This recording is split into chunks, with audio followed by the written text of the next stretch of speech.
Hello दोस्तों, कैसे हैं आप सब। स्वागत करते हैं आप सभी का आपके अपने YouTube चैनल दी ऑनलाइन क्लासेस में। हम लोग जो डिस्कस कर रहे थे लास्ट वाले वीडियो में वो डिस्कस कर रहे थे हम लोग कि किसी भी चीज़ का रिपीटेशन, कैलेंडर का रिपीटेशन यानी कि पुनरावृत्ति जो कैलेंडर की होती है वो कैसे होती है। आज उसी में थोड़ा सा कैलेंडर में रिपीटेशन वाला ही आज भी सेशन होने वाला है, लेकिन इस सेशन में थोड़ा सा एक लेवल ऊपर करने वाला हूँ, क्योंकि एग्जामिनेशन में वो सवाल अब थोड़े से कम आ रहे हैं। क्योंकि हर किसी को ये बात पता हो चुकी है, हर कोई रट लेता है ये बात कि कोई भी नॉर्मल ईयर अपने आप में 11 साल बाद रिपीट करता है और कोई भी लीप ईयर अपने आप में 28 साल बाद रिपीट करता है और लीप ईयर के 1 साल बाद वाला हमेशा 6 साल बाद रिपीट करता है। ये बातें हमने बहुत अच्छे से देख ली। जैसे हम लोग क्या कर रहे थे, एक रिकैप करा दे रहा हूँ आप लोगों को कि हम लोग क्या कर रहे थे कि जैसे लास्ट जो सवाल था उसी को पहले मैं ले रहा हूँ कि 2017 की मैं बात कर रहा था कि 2017 का कैलेंडर दोबारा कब रिपीट करेगा। कहने का मतलब है 2017 का कैलेंडर मुझे कब दोबारा यूज में ले सकता हूँ अगर चाहूँ तो आप ये कहते थे कि 365 दिन आगे जाने का मतलब 1 दिन आगे जाना होता है और 366 दिन आगे जाने का मतलब 2 दिन आगे जाना होता है। इसी तरीके से हम क्वेश्चन को कर रहे थे, ठीक है। अगर मैं कहूं कि 2017 का कैलेंडर रिपीट करने का मतलब यही तो हुआ कि 1 जनवरी से 31 दिसंबर तक पूरी की पूरी चीजें सेम हो जो 2017 में है। तो अगर 1 जनवरी से 31 दिसंबर की बात करूं तो आप बोलोगे 1 जनवरी से 31 दिसंबर हुआ 365 दिन या फिर 366 दिन। लीप ईयर हुआ तो 366, अगर नॉर्मल ईयर हुआ तो 365।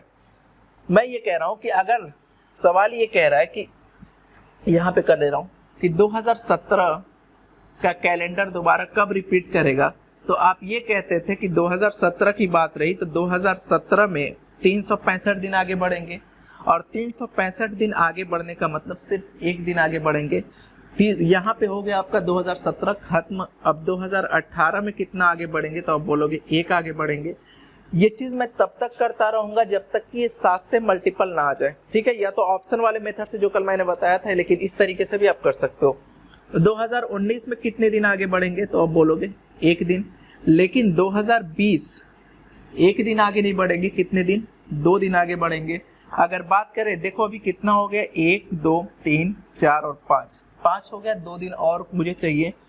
2021 में तो आप बोलोगे फिर से 1 दिन और 2022 में फिर से कितना हो जाएगा, 1 दिन। अब इसको आप काउंट करके देखो, 1 2 3 3 2 5 और 2 7 हो गया। अगर 7 हो गया तो डिविजिबल बाय 7 हो गया और रिमाइंडर 0 आ गया, शेषफल 0 आ गया, तो आप बोलोगे यहाँ पे दिन रिपीट करेगा। लेकिन मैं पूछूं कि क्या 2022 पे रिपीट करेगा तो आप बोलोगे नहीं। 2022 का तो मैंने 365 पूरा ले लिया है ना, उसकी जगह मैंने 1 लिख दिया, यानी कि 365 दिन तो आगे बढ़ चुका हूँ।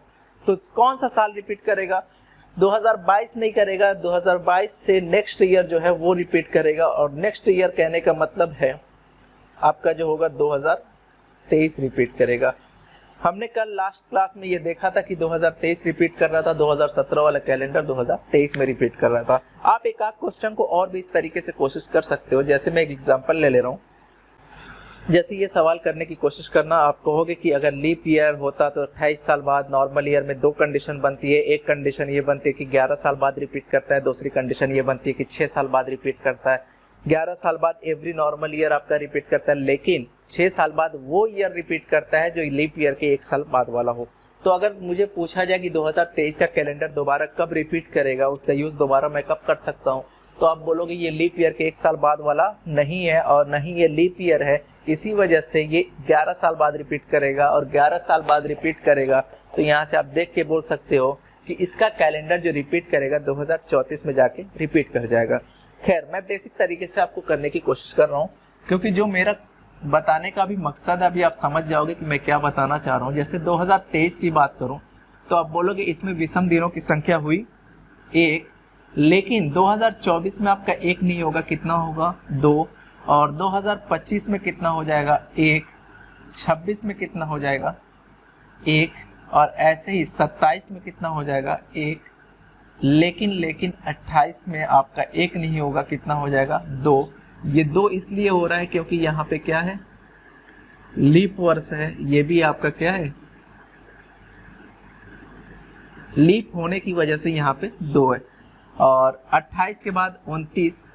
देखो एक चीज आप ध्यान दो, अगर मैं काउंट करने की कोशिश करूं तो आप बोलोगे 1 और 2 मिला के 3, 3 और 1 4, 5, 6, लेकिन 7 नहीं बनाया, डायरेक्ट कितना आ रहा है 8। 29 में कितना होगा तो बोलोगे 1। 30 में कितना होगा 1।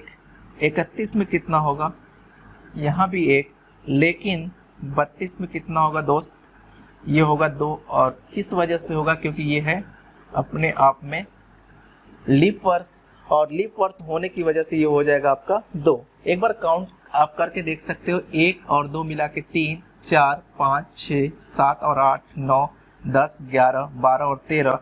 इसका मतलब मुझे एक और चाहिए, और 2033 हुआ एक नॉर्मल वर्ष। नॉर्मल वर्ष होने की वजह से इसका लीप ईयर विषम दिन हो गया कितना 1। और टोटल मैंने काउंट किया तो आया कितना दोस्त 14। और 14 चूंकि 7 से डिविजिबल है, और 7 से डिविजिबल है, इसका मतलब यहाँ पे कैलेंडर आपका रिपीट कर रहा है। और कैलेंडर रिपीट कर रहा है तो मैं आपसे पूछूं क्या 2033 में करेगा, तो आप बोलोगे नहीं 2033 में नहीं करेगा, 2033 के अगले साल यानी कि नेक्स्ट ईयर करेगा। और नेक्स्ट ईयर करने का मतलब इसका आंसर वही आ गया जो आप वहां पे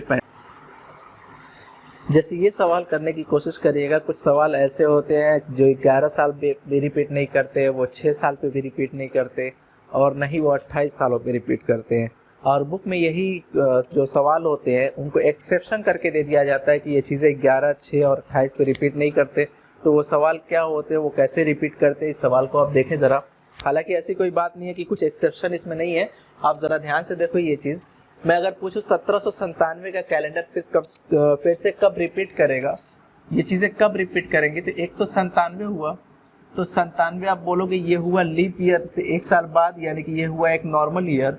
और नॉर्मल ईयर में होते हैं 365, और 365 को मैं मानता हूँ कितना 1। वैसे ही पूछूं 1998 में कितना होगा, तो आप बोलोगे 1। 99 में कितना होगा, तो आप बोलोगे फिर से 1। लेकिन अगला जो साल है वो हमारा कितना है, 1797 के बाद हमारा जो अगला साल है वो कितना है 1800। अब 1800 को आप लीप ईयर मत मान लेना, नहीं तो यहाँ पे मुझे 2 करना पड़ेगा। ये 2 नहीं होगा, यहाँ पे 2 नहीं होगा, क्योंकि जो भी सेंचुरी ईयर होता है, जो भी शताब्दी ईयर होता है, उसको आप 4 से भाग दे के नहीं चेक करते हो, उसको आप 400 से भाग दे के करते हो। तो 400 से भाग जब आप करते हो इसको, तो ये चीज़ें कट नहीं रही है, देखो आप, इसका मतलब ये लीप ईयर नहीं है। और लीप ईयर नहीं है तो यहाँ पे मैं 2 नहीं लूंगा, और 2 नहीं लूंगा तो यहाँ पे क्या लूंगा, तो आप बोलोगे यहाँ पे 1 लूंगा, क्योंकि ये भी एक नॉर्मल ईयर है। ये क्यों है अगले वीडियो में हम इस चीज़ को समझेंगे बहुत डिटेल से। फिलहाल 1800 एक लीप ईयर नहीं रहा, ये रहा ऑर्डिनरी ईयर। और यहाँ पे जब मुझे 7 का मल्टीपल दिखेगा मैं वहाँ पे रोक दूंगा अपने पेन को। 1801 को आप देखोगे तो यहाँ भी हो गया 1, क्योंकि ये नॉर्मल ईयर है। और ऐसे ही 2 की बात करूँ तो आप बोलोगे यहाँ भी हो गया 1, और अगर 3 की बात करूँ तो आप बोलोगे यहाँ भी हो गया 1। लेकिन यहाँ पे आप एक बार काउंट करके चेक करो, 1, 2, 3, 4, 5, 6, 7, तो आप बोलोगे 7 तो हो गए, इसका मतलब यहाँ रिपीट कर रहा है। और रिपीट कर रहा है इसका मतलब 2003 रिपीट नहीं करेगा, तो इसका मतलब इसके अगले साल का रिपीट करेगा 2004। लेकिन इसमें भी एक प्रॉब्लम आ गई, क्योंकि अगर आप बोल रहे हो कि 2004 रिपीट करेगा, 2004 अगर रिपीट करेगा तो सॉरी 1804 रिपीट करेगा 1804 में, तो आप मुझे बताओ किस ईयर का कैलेंडर रिपीट करेगा। तो आप बोलोगे एक नॉर्मल ईयर का कैलेंडर, ये कैसे हो सकता है कि एक लीप ईयर में कैलेंडर के रिपीट करे, क्योंकि ये 28 फरवरी के बाद ही इसकी 1 दिन का फर्क चलने लगेगा। ये 28 तक तो यहाँ तक सब नॉर्मल चलेगा, 28 फरवरी तक, क्योंकि वहाँ भी नॉर्मल में भी और लीप ईयर में भी सब कुछ सेम होता है। लेकिन जैसे 28 के बाद एक में 29 हो जाएगा और एक में 1 हो जाएगा, तो यहाँ से 1 दिन का आपका फर्क होने लगेगा।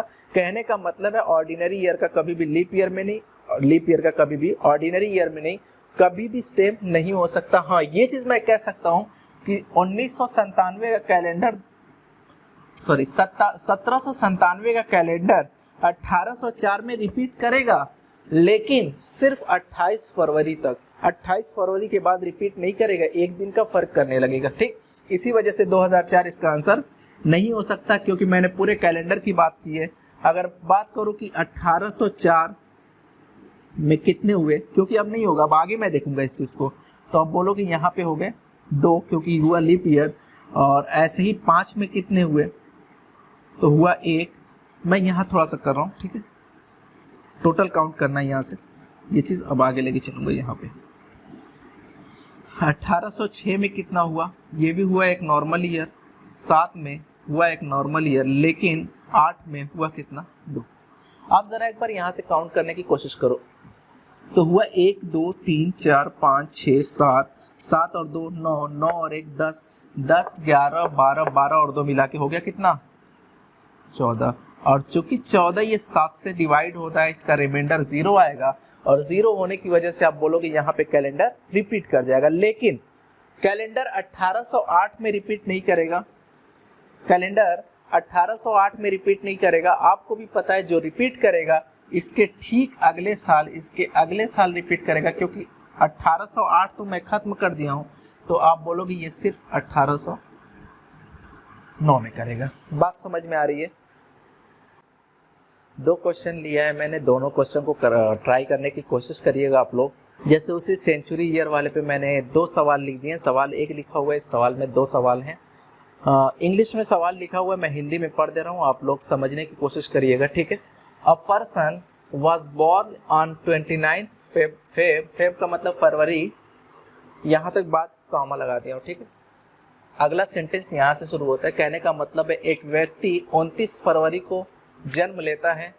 फिर उसके बाद सेंटेंस कह रहा है इन द ईयर 2008, और ये सवाल बस पहला है और ये सवाल दूसरा है, दूसरी बार में इसको पढ़ेंगे।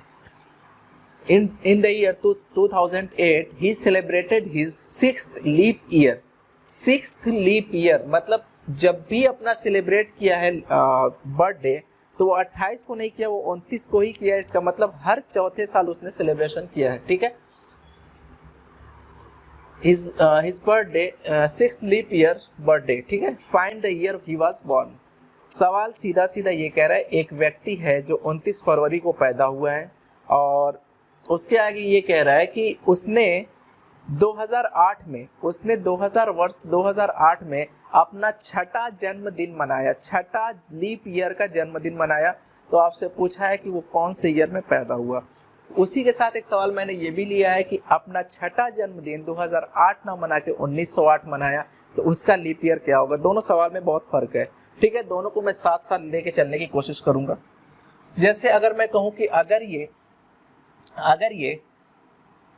2008 में पैदा हो, 2008 में अपना 6ठा मनाया, ठीक है, और ये वाला 1908 में अपना 6ठा मनाया, 6ठा बर्थडे लीप ईयर का मैं बात कर रहा हूँ।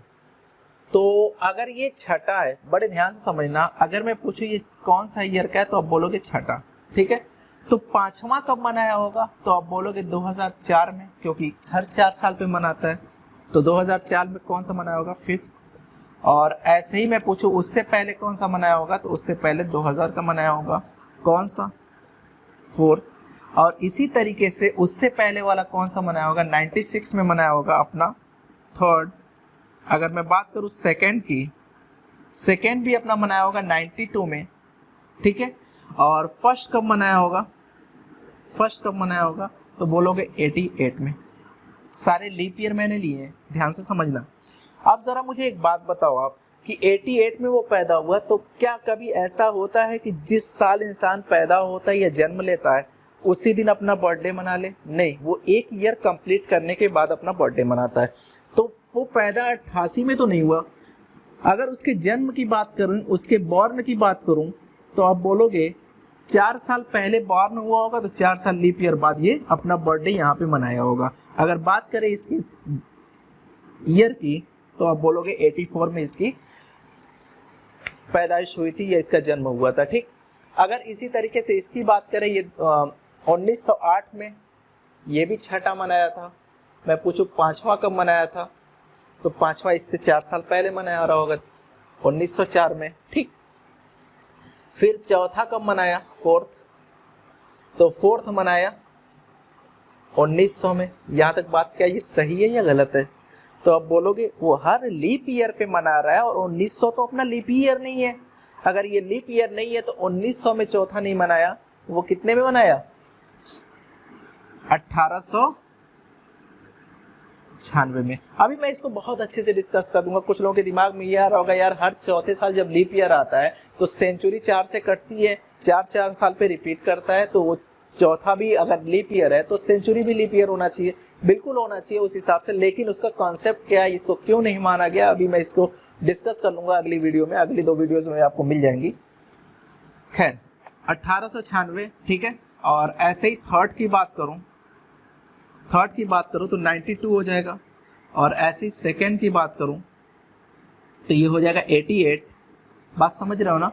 और फर्स्ट की बात करूं तो हो जाएगा 84। क्या ये 84 में इसका जन्म हुआ? तो आप बोलोगे नहीं, कोई अपना जन्म फर्स्ट तभी मनाता है जब उसका 1 साल गुजर जाता है, लीप ईयर वाला 4 साल गुजर जाता है। क्योंकि ये लीप ईयर वाला था तो इसका बॉर्न जो हुआ वो 84 नहीं हुआ, कितने में हुआ? 1880 में हुआ। अब दोनों सवाल को बड़ा ध्यान से देखो, तो दोनों सवाल मैंने ऑलमोस्ट सेम लिया था, लेकिन दोनों का आंसर 4 साल के गैप पे आ रहा है। ऐसा क्यों हो रहा है? क्योंकि सेंचुरी एक में ऐसी आ रही है जिसमें लीप ईयर है, दूसरे में सेंचुरी ऐसी आ रही है जिसमें लीप ईयर नहीं है। इसकी वजह से वो 4 साल नहीं 8 साल का गैप यहाँ पे हो जा रहा है। आप ध्यान से देखो इस बात को। तो कहने का सीधा सा मेरा मतलब क्या हुआ कि अगर कभी भी इस तरीके का सवाल आता है और बीच में सेंचुरी अगर अपनी लीप ईयर की आई तब तो बात ठीक। अगर जैसे इस सवाल में करना होता मुझे तो मैं बड़ी आसानी से इस चीज को ये कह देता, इतना मैं सवाल को नहीं करने जाता, मैं ये कहता उसने 6 जन्मदिन मना लिए। अच्छा, एक जन्मदिन कितने साल पे मनाता है? तो आप बोलोगे 4 साल पे, यानी इसका 24 साल उम्र हो गई। अगर 24 साल उम्र हो गई तो 2008 से मैं 24 साल घटा देता, आपका सीधा सीधा आंसर यहाँ आ जाता 4, 10 में से 2 हो जाएगा 8, सॉरी सीधा सीधा आंसर आ जाता, जो कि आपका आ रहा था, कोई प्रॉब्लम नहीं थी। लेकिन आपको यहाँ पता है कि 6 साल का तो जन्मदिन 6 बार तो जन्मदिन मनाया, लेकिन यहाँ पे एक चीज समझने वाली बात ये है कि क्या 6 बार मनाया तो एवरी 4 ईयर पे मनाया? तो आप बोलोगे एवरी अगर 4 ईयर पे मनाता तो उसको 1900 भी लेना पड़ता, जो कि मैंने 1900 नहीं लिया। तो आप बोलोगे कि तब इसका मतलब वो 6 बार नहीं 7 बार के बराबर हो गया, क्योंकि एक बार का तो उसने मनाया ही नहीं, उसने सिर्फ 6 नहीं मनाया, उसने 7 मनाया। और एवरी 4 ईयर पे मनाया तो 7 चौके 28। तो आप यहाँ से सीधा सीधा 1908 से सीधा सीधा आप यहाँ से 28 माइनस कर देते तो आपका आंसर वही आता जो आपके क्वेश्चन में आ चुका है। ठीक है, इस बात को उम्मीद करते हैं आप बात को समझ चुके होंगे। मेरा कहने का मतलब क्या है कि अगर बीच में लीप ईयर आता है तो आप कहेंगे सीधा सीधा 4 साल पे होगा, लेकिन अगर बीच में लीप ईयर नहीं आता है तो आप बोलोगे उसका बीच का गैप 8 का हो जाएगा। जैसे एक सवाल इसी से बनता है, बड़ा अच्छा सवाल होता है कि 2 लीप ईयरों के दो अधिवर्ष 2 लीप ईयर के बीच में अधिकतम मैक्सिमम कितने सालों का फर्क हो सकता है? तो आपने देखा कि 2 लीप ईयर के बीच में आपने देखा कि अगर यहाँ पे देखा 1904 में एक बार मनाया तो एक बार 1896 में मनाया। इन दोनों के बीच जो गैप था कितने साल का था दोस्त? 8 साल का। तो मैक्सिमम अगर कभी सवाल आता है तो आप कभी मत बोलना कि एवरी 4 ईयर पे आता है, नहीं, 8 साल मैक्सिमम हो सकता है। मिनिमम का तो क्राइटेरिया ही नहीं, आपको पता है कि एवरी 4 ईयर पे होता है, मिनिमम 4 मैक्सिमम 8। ठीक, हमने सालों का पुनरावृत्ति देख लिया कि किस हिसाब से उसके कैलेंडर रिपीट करते हैं, लेकिन अब जो क्वेश्चन आ रहे हैं साल पे नहीं आ रहे हैं, अब महीने पे भी बहुत सारे क्वेश्चंस देखने को मिल रहे हैं कि अगर महीना जो रिपीट करता है उसके क्वेश्चंस किस हिसाब से आ जा सकते हैं। जैसे पहला क्वेश्चन आप देखोगे, इनमें से कौन से 2 महीने समान हैं, या फिर किन 2 महीनों की पहली तारीख समान होगी। दोनों क्वेश्चन का कहने का तरीका वही है, दोनों क्वेश्चन सेम है, कुछ अलग नहीं है। आपके सामने 4 ऑप्शन दे देगा। जैसे पूछेगा क्या मार्च और अगस्त की पहली तारीख दोनों की सेम होगी? पहली तारीख को इसको मार्च में 1 मार्च को जो दिन होगा क्या 1 अगस्त को भी वही दिन होगा, या फिर 1 अप्रैल को जो दिन होगा क्या 1 जुलाई को वही दिन होगा? आप एक गलती यहाँ मत करिएगा जो करके बैठ जाते हो कि अगर इस हिसाब से ऐसे कहते हो कि मार्च 31 का हुआ, अगस्त भी हुआ 31 का, मार दो दोनों समान होंगे, इस हिसाब से क्वेश्चन नहीं होगा, इस हिसाब से क्वेश्चन को करना भी नहीं है। ठीक है, आपको बस यही तो देखना है कि अगर समान रखना है तो वो 7 से डिविजिबल दिन होना चाहिए, बस इतनी बात मुझे पता है। कि अगर 1 मार्च को जो दिन है, अगर वही पूछा है कि 1 अगस्त को भी क्या वही दिन है, तो दोनों के दिनों के बीच में 7 से कटना चाहिए, तभी ये दिन समान हो सकते हैं। फॉर एग्जाम्पल मैंने आपसे पूछा कि भाई मार्च की बात करूं, मार्च में कितने दिन होंगे, तो आप बोलोगे 31 दिन होंगे, लेकिन 31 नहीं लिखोगे ना आप सिर्फ 3 लिखोगे, क्योंकि 7 से काट के आप लिख रहे हो। ऐसे ही अप्रैल में आप बोलोगे 30 की है तो इसको 2 लिख दो, और ऐसे ही अप्रैल के बाद हो जाएगा मई में कितना लिखोगे आप 3, और जून में 2। ठीक है, आप इस चीज को ऐसे भी कह सकते हो, काट लो 2 2 4 और 3 7, इसको काट दो, कोई मतलब नहीं है 7 आ गया, लेकिन फिर भी मैं काउंट करने की कोशिश करता हूँ।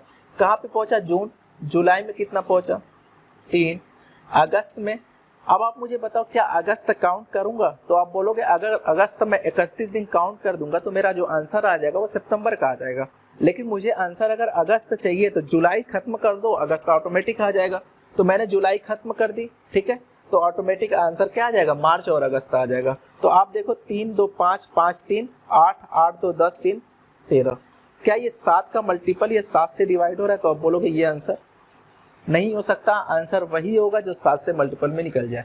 अप्रैल और जुलाई का देख ले रहे हैं, अप्रैल में आप बोलोगे अप्रैल में 2, और ऐसे ही में हुआ 3, जून में हुआ 2, क्या आगे बढ़ूं, क्या यहाँ से आगे बढ़ूं, तो आप बोलोगे जुलाई चाहिए तो मैं जून पे रुकूंगा, क्योंकि जुलाई अगर ले लिया तो मैं फिर अगस्त का आंसर आ जाएगा, क्योंकि जो भी मैं ले रहा हूँ 30 दिन 31 दिन ले रहा हूँ, देख रहे हो 30 दिन का मतलब 2 दिन लिख रहा हूँ, तो इसी वजह से आप जुलाई अगर जून निकाल रहे, इसका मतलब आप जुलाई का आंसर निकाल रहे हो।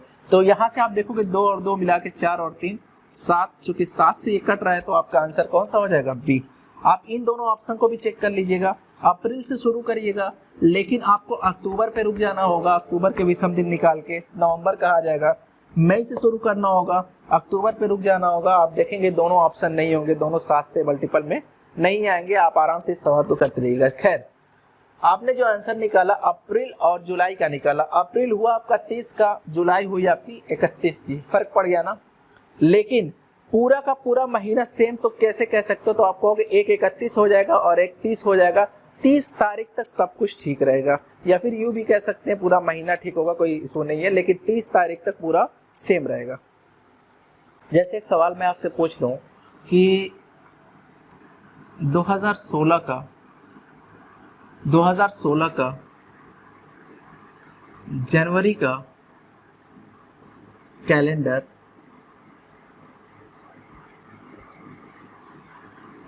कब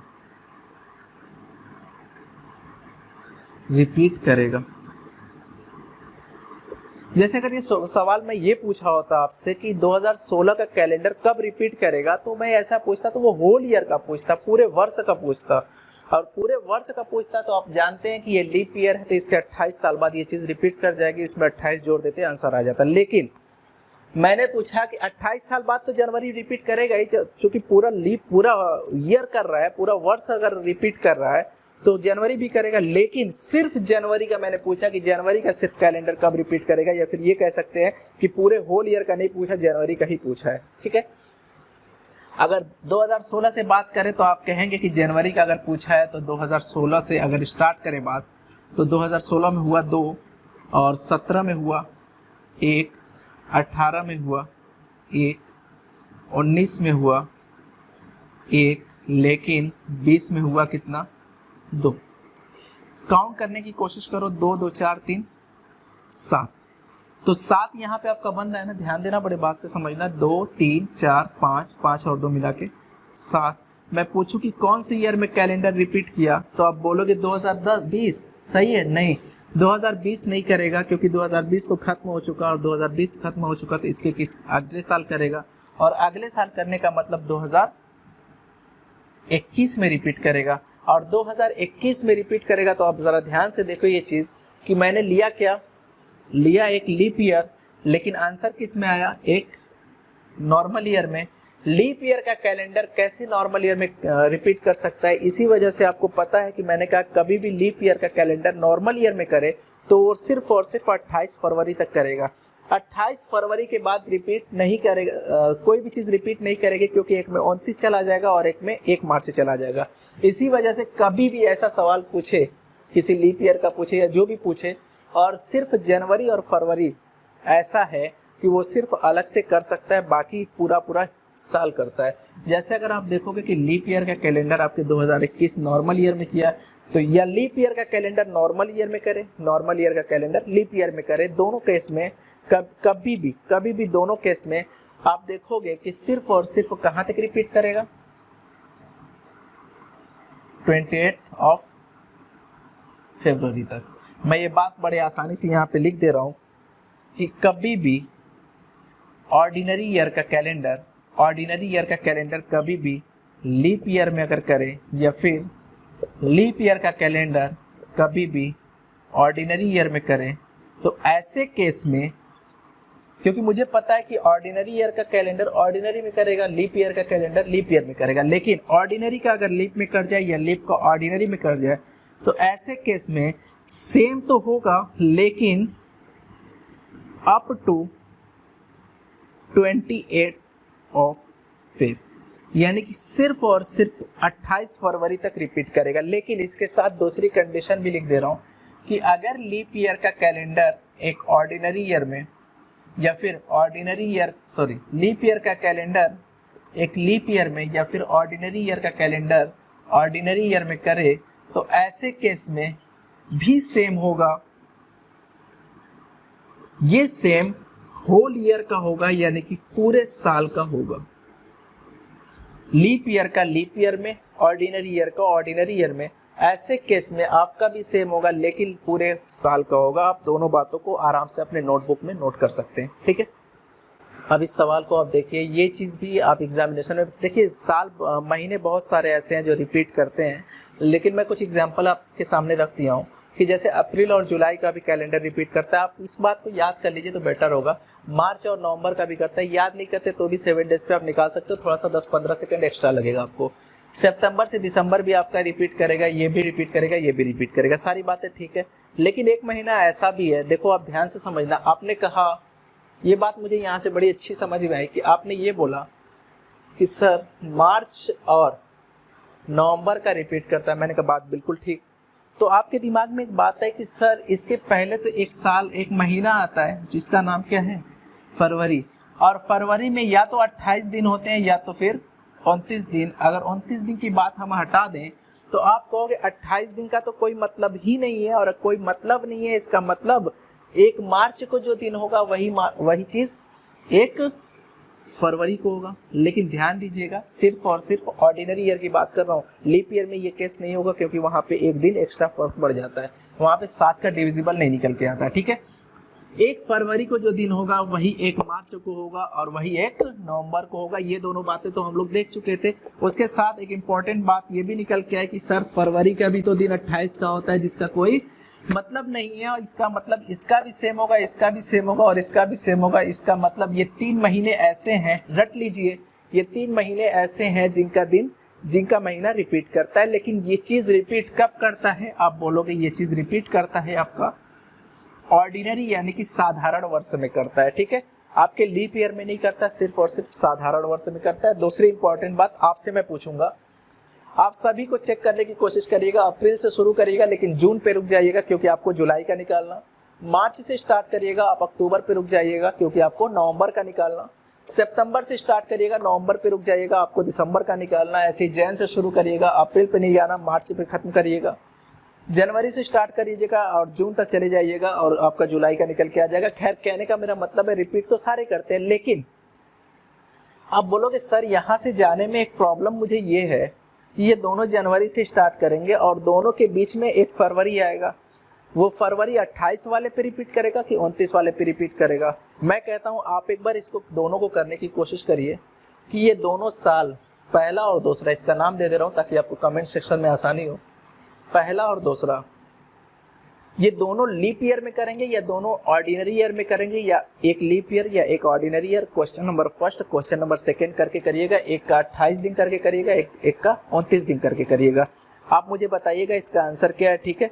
कमेंट बॉक्स में आप जाके अपना आंसर बता सकते हैं, फिर मैं बताऊंगा अगले दिन ये इसका आंसर क्या हो सकता है। खैर, रिपीटेशन ऑफ कैलेंडर आपका हुआ यहाँ से खत्म। और कल से हमारा जो अगला टॉपिक होगा वो सेंचुरी होगा, यानी कि शताब्दी। शताब्दी में बहुत सारे कन्फ्यूजन्स होते हैं, उसको लेके हम लोग उसको डील करेंगे आसानी से। क्या क्या है, बहुत सारी ऐसी मिसकॉन्सेप्शन है जो हम लोग उसको दूर करेंगे, कोई टेंशन की बात नहीं है, बहुत आराम से करेंगे। और सारे के सारे खेल जो होने वाले हैं, अभी तक 7 डेज जो चल रहा है, आगे भी ऐसे 7 डेज पे पूरा पूरा कैलेंडर शताब्दी करोड़ों साल तक का हम खत्म कर देंगे, कोई बड़ी बात नहीं रहेगी। ठीक है, आशा करते हैं ये सेशन आपको पसंद आया होगा। इसी तरीके से प्यार देते रहिए, बने रहिए हमारे साथ। चलिए आज के लिए इतना ही, धन्यवाद।